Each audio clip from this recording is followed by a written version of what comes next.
역사 팩트체크. 이게 실화냐? 사회적으로 이슈가 되고 있는 중요한 역사 문제를 다루는 시간이죠. 역사 팩트체크. 이게 실화냐의 방은희입니다. 오늘 영화 군함도가 개봉을 하는 날인데요. 군함도에 대한 관심이 굉장히 뜨겁습니다. 지난번 이게 실화냐 7회 방송에서도 노기 카오리 연구원을 모시고 군함도 문제를 다루었었는데요.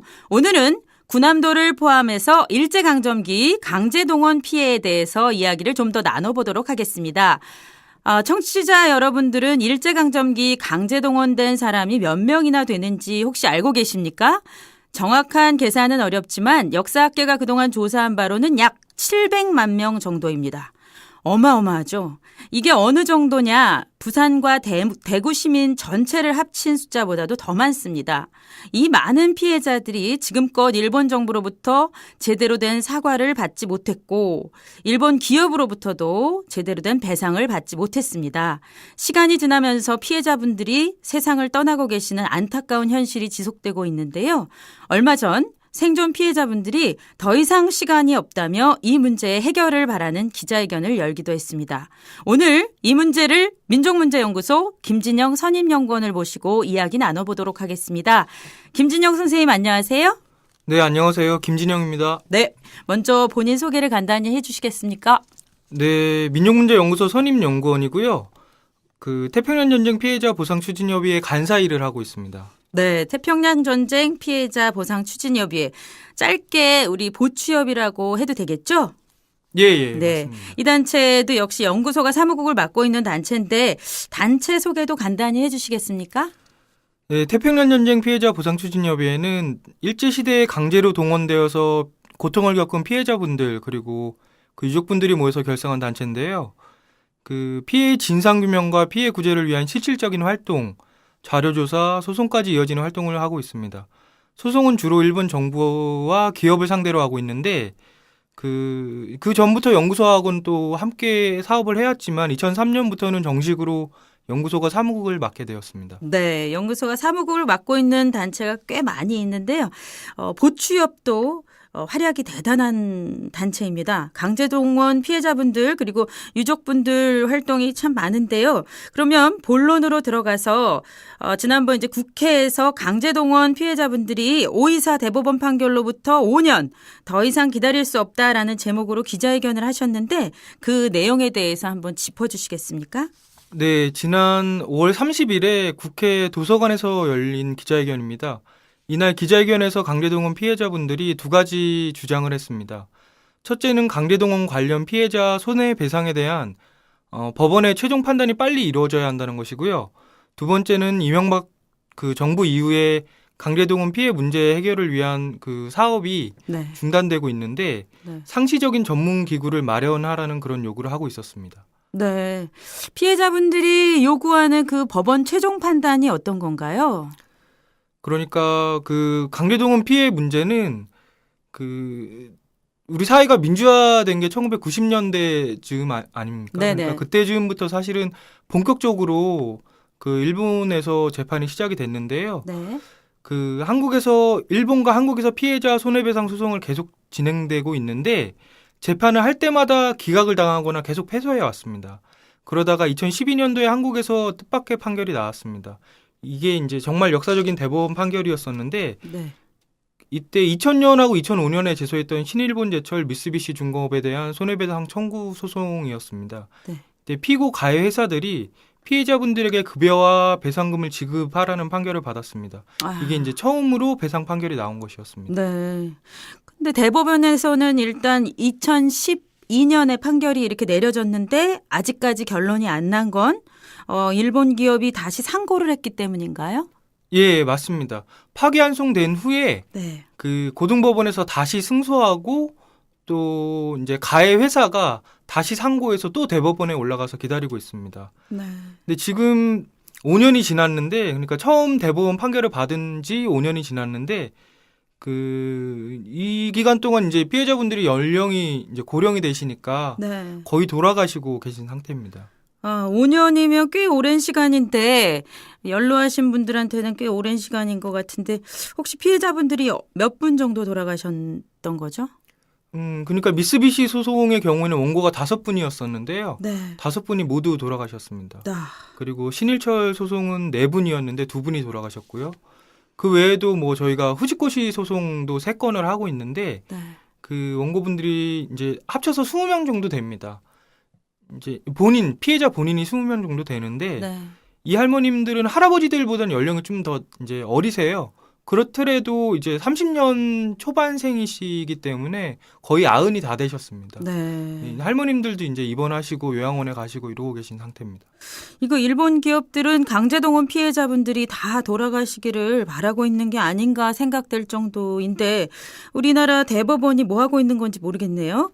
아까 일본과 한국에서 피해자들이 그동안 이제 계속 패소를 했다고 하셨잖아요. 좀 전에 이제 전범 기업에게 배상 책임을 내려진 거는 2012년이 이제 최초고 그러면 그동안 뭐 때문에 패소를 하게 됐는지 이유를 좀 간단하게 설명을 해 주시겠어요? 예, 그러니까 이제 일본에서부터 진행된 사건들을 쭉 보면 이제 피고 회사들마다 성격이 다르니까요. 이제 피해자들의 상황도 다르고 그러니까 이제 패소 이유는 여러 가지들이 각각 있는데 네. 이제 공통된 이유들을 몇 가지 들 수 있습니다. 그래서 제가 3가지를 간단히 좀 말씀을 드려보겠습니다. 네. 첫 번째는 피해자분들이 제소한 회사가 해방 전에 강제동원 이제 가해 행위를 했던 회사와는 다르다는 그런 주장이 있습니다. 그리고 두 번째는 한일 청구권 협정으로 피해자 개인이 가지고 있는 청구권이 모두 소멸되었다는 주장이 있고요. 그리고 이제 이후에 한국 법원에서 제소된 경우에는 그러니까 한국에서도 1심, 2심 지법, 고법에서는 패소했었으니까요. 이때는 일본에서 패소 판결을 받은 원고들의 경우에는 네. 일본 법원의 판결을 받아들여서 그걸 기판력이라고 하는데요. 그 원고들이 제소할 수 있는 권한이 없다. 이렇게 판결을 내려서 기각했었습니다. 네, 지금 얘기되고 있는 기각 논리 3가지가 제가 보기에는 뭐 우리 국민들이라면 다 납득이 되지 않는 내용인 것 같은데 그중에서도 가장 이해가 되지 않는 게 강제동원 피해자들이 제소한 회사가 강제동원했던 회사와 다르다라는 얘기인데 이게 뭐 피해자분들이 자기가 일했던 회사를 잘못 알고 제소를 했을 리는 없고요. 이게 무슨 말이죠? 이 약간 좀 복잡한데요. 조금 설명을 드리면 원고들이 이제 피해를 당한 그 회사가 지금 이제 제소한 이 회사가 아니라는 얘기입니다. 이 얘기는 이제 정말 말도 안 되는 그런 꼼수가 이 안에 들어있는데 일본은 전범 기업들이 이제 전쟁 중에 국책회사였으니까 공적으로 막대한 채권을 발행을 했습니다. 전쟁이 끝나고 나서 그게 고스란히 부채로 남았었는데 이걸 이제 전쟁이 끝난 후에 감당하기 힘드니까 회사를 몇 개로 쪼갭니다. 네. 쪼개고 가지고 있던 채권을 회사의 그 쪼갠 회사의 한쪽 부분을 몰아주고요. 그 회사를 파산을 시킵니다. 아이고. 그리고 남은 회사들은 이제 우량 기업인 것처럼 멀쩡히 경제 활동을 하게 했었는데 네. 이렇게 되면은 이제 강제동원 피해자분들이 가지고 있던 이제 월급 채권이라든지 네. 공탁금, 네. 이제 공탁금 이후에 이제 넘긴 것이지만 그런 것들이 모두 소각되는 그런 결과가 나오게 되는 거죠. 아. 이게 당시에 이제 회사가 마음대로 멋대로 이렇게 한 건 아니고요. 일본이 경제 재건을 위해서 특별법을 만들었었습니다. 기업 재건 정비법이라든지 회사 격리 응급 조치법이라는 법을 만들어 가지고 그 경제 전반에 걸쳐서 이런 식으로 채권을 소각하는 방식으로 처리를 했었습니다. 그러니까 피해자분들 입장에서 보면은 뭐 갑자기 사기당한 것처럼 네네. 말도 안 되는 상황이 벌어지는 거죠. 네, 피해자들한테 당신들이 옛날에 일했던 회사는 없어졌다 이렇게 한다는 거죠? 예, 맞습니다. 그러니까 무슨 예. 네. 이게 예를 들면 이제 재판을 하고 있는 신일본제철하고 미쓰비시 중공업을 잠깐 설명을 드리면요. 신일철은 이렇게 쪼갰던 회사를 1970년대 다시 합병을 했고요. 네. 미쓰비시 중공업 같은 경우도 50년대 초반 53년쯤에 합병을 했었습니다. 그러니까 쪼갠 후에 다시 나머지 회사들을 합병을 했는데 재미있는 점은 뭐 재밌다기보다는 이제 황당하죠. 이렇게 다시 합병을 하면서 사업장이라든지 공장, 뭐 시설들, 심지어는 임원이나 그 직원들의 호봉 이런 것도 그대로 승계를 합니다. 네. 그러면 그냥 같은 회사인 거죠. 그렇게 되면. 그렇죠. 자산이나 임원들이 같고 공장도 같으니까 이걸 어떻게 다른 회사라고 보겠느냐 네. 이렇게 생각이 드는데 법적으로는 뭐 일본 국내법으로는 합법적으로 진행을 했었기 때문에 법원에서는 이게 별개의 사라는 판결이 나오고 있는 상태였습니다. 어처구니가 없네요. 자, 그런데 이런 어처구니 없는 이유로 지금껏 패소를 하다가 2012년 5월에 대법원 판결이 이제 나왔는데 이 대법원 판결에 대한 그러면 간단한 소개를 한번 부탁을 드리겠습니다. 이때 그 사건이 2012년 5월 24일에 미쓰비시 사건하고 신일철 두 사건이 같이 판결이 나왔습니다. 이때 그 주심 대법관이 김능환 대법관이로 같은 대법관이었고요. 재판부도 같아서 같은 날 나왔던 걸로 보이는데 제가 이제 이 판결문 전체를 소개해드리기는 어렵고 좀 전에 말씀드린 뭐 기판령 문제라든지 또 청구권 문제 그리고 별개회사 좀 전에 이제 회사를 쪼개서 채권을 소각하는 걸 별개회사론이라고 합니다. 네. 이 세 가지만 간단히 말씀을 드려보겠습니다. 판결문을 조금만 읽어보면요. 앞에 이렇게 되어 있습니다. 앞에 쭉 설명이 있고요. 네. 중간에 이제 기판력 부분에 대해서 일본 판결의 이후에는 일본의 한반도와 한국인에 대한 식민 지배가 합법적이라는 규범적인 인식을 전제로 해서 일제의 국가총동원법, 국민징용령을 한반도와 원고 등에게 적용하는 것이 유효하다고 평가한 부분이 포함되어 있다. 이렇게 되어 있습니다. 네. 그러니까 한국 법원이 일본의 판결을 봤을 때 일본 법원은 일제가 한반도를 식민지화한 것이 합법이라고 생각을 하고 판결을 내렸고 또 강제동원의 근거법이었던 국가총동원법, 국민징용령 또한 합법적인 것이었다라는 전제를 가지고서 판결을 내렸다라고 한국 법원이 판단을 한 겁니다. 말도 안 되는 거잖아요. 그렇죠. 그러니까 한국 법원은 이런 일본 판결을 받아들일 수 없는 이유를 그 이유에 적어두고 있는데요. 네네. 그 이유를 그 재헌헌법과 현행 우리 헌법을 이제 기본으로 해서 설명을 쭉 하고 있습니다. 제가 이 판결 부분을 이렇게 설명드리는 이유가 이 판결문에 기반이 되는 이 내용이 우리의 헌법을 이제 가지고서 그 헌법 정신으로 판결을 내리고 있고 그렇기 때문에 이 판결이 최종 판결이 나오는 게 우리 사회나 또 어떤 법 정신을 세우는 데 얼마나 중요한가라는 부분을 말씀드리고 싶기 때문인데요. 네. 잠깐 이걸 요약해서 말씀을 드리겠습니다. 네. 판결문의 내용을 보면 재헌헌법에 우리는 일본의 식민 지배를 불법이라고 보고 있다. 네. 그리고 이런 부분은 재헌국회가 반민족 행위를 처벌하는 특별법을 제정한 데서도 잘 드러난다. 현행 헌법에서도 우리 대한민국은 일제에 항거한 3.1 정신과 임시정부, 4.19 민주 이념에 기반하여 성립된 것으로 되어 있다. 따라서 우리 대한민국의 헌법의 핵심 가치와 충돌하는 일본 법원의 판결을 받아들이면 대한민국의 선량한 풍속이나 사회 질서에 위반된다.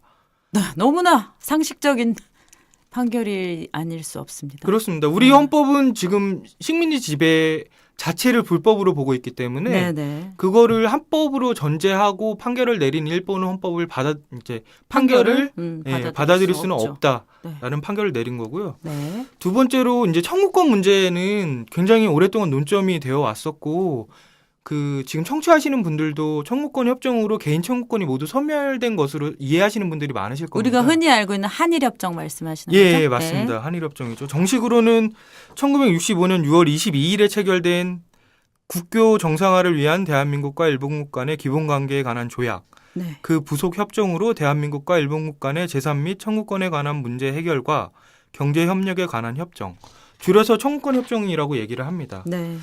이 문제에 대해서도 이제 아주 명쾌하게 해석을 내렸는데요. 네. 한일 협정은 샌프란시스코 조약의 후속 처리를 위한 것이었을 뿐이고 한일 협정 때 일본 정부가 식민 지배의 불법성을 인정하지 않고 강제동원 피해에 대한 배상을 원천적으로 부정을 했습니다. 그리고 그 문제는 제대로 논의도 못했기 때문에 그래서 배상금이 아니라 독립축하금을 준 것이 아니냐. 그러니까 당연히 일본의 국가 권력이 행한 반인도적인 불법 행위, 식민 지배로 인한 불법 행위로 당한 개인 피해는 논의되지도 않았고 네네.